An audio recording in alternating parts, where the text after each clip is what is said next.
Hey guys, Dr. Segler here. I probably say this about 10 times a week. I'm not sure if the rectal exam is worse for me or worse for my patients. I have to do it about 3,000 times a year, and they have to get it done once a year. But it's really, really important for prostate cancer screening. Let's talk about why.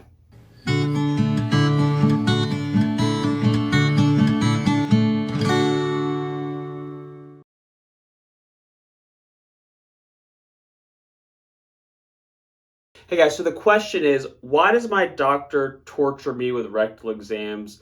Can't they just check a PSA test and stop bothering me? Okay. And at the end, we'll talk about why, what I think is probably the most important reason why we do rectal exams as part of prostate cancer screening. The first thing I usually tell people is that I can guarantee you the urologist doesn't like doing the rectal exam. But it's important, and that's why we do it. And I also will tell people that are a little bit skittish to get the rectal exam done is a couple stories. I've been in practice about 10 years, and I had a couple patients towards the beginning of practice that had very low PSAs.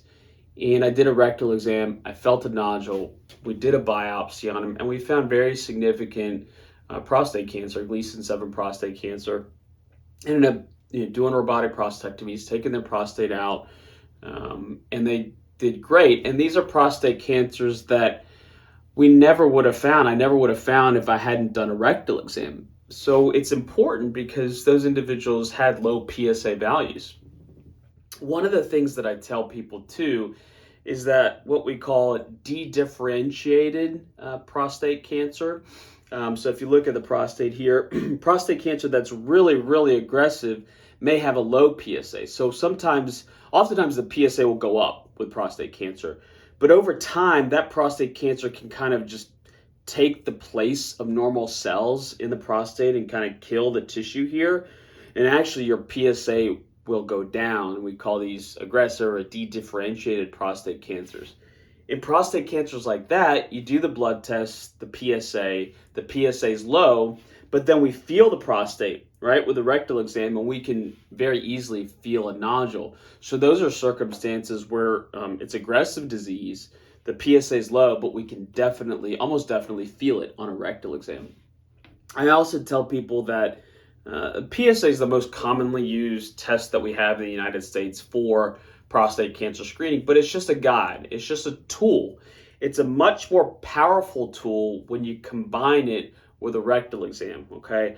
I have seen people with PSAs that are relatively low, and we find prostate cancer, like I mentioned in those couple of stories at the beginning of the video. I've also had patients with PSAs that are super high. PSAs in their 20s. I do biopsy, MRI of the prostate, other genomic tests. I can't find any prostate cancer. So it's a guide, and it's certainly not steadfast. If it was, then we wouldn't even be talking about rectal exams. And then this is the pearl I want to tell you at the end for the importance of rectal exams for prostate cancer screening and relative to the PSA. When we do a rectal exam, if you look at this prostate here, okay, when we do the rectal exam, we're going to be feeling the back part of the prostate. We can usually feel, I would estimate, about half the prostate, but we're going to be feeling the edge of the prostate. We're not going to be feeling the center of the prostate. You'd have to go through the urethra to truly be able to feel the center of the prostate. Then this is the urethra, the tube that goes in the middle of the prostate here. We're feeling the edge of the prostate. And the vast majority of prostate cancers are on this edge of the prostate, what's called the peripheral zone. The center part of the prostate is called the transitional zone. Less prostate cancers are there. So when we do the rectal exam, we are feeling the peripheral zone, which is the area that is most common to find prostate cancer. So it's a high yield test, right? The rectal exam, meaning that we're feeling the area where there's very likely to be prostate cancer if it is there. So that's the one thing that I wanted to kind of impart upon you guys as to why a rectal exam is super important, because you're feeling the peripheral, the edge of the prostate. All right. So that's it. Hopefully that gives you some insight as to why a rectal exam is important as part of prostate cancer screening. Certainly it's annoying but it can save your life. So I think it's a big deal. All right. Thanks so much for listening. Please subscribe to our channel.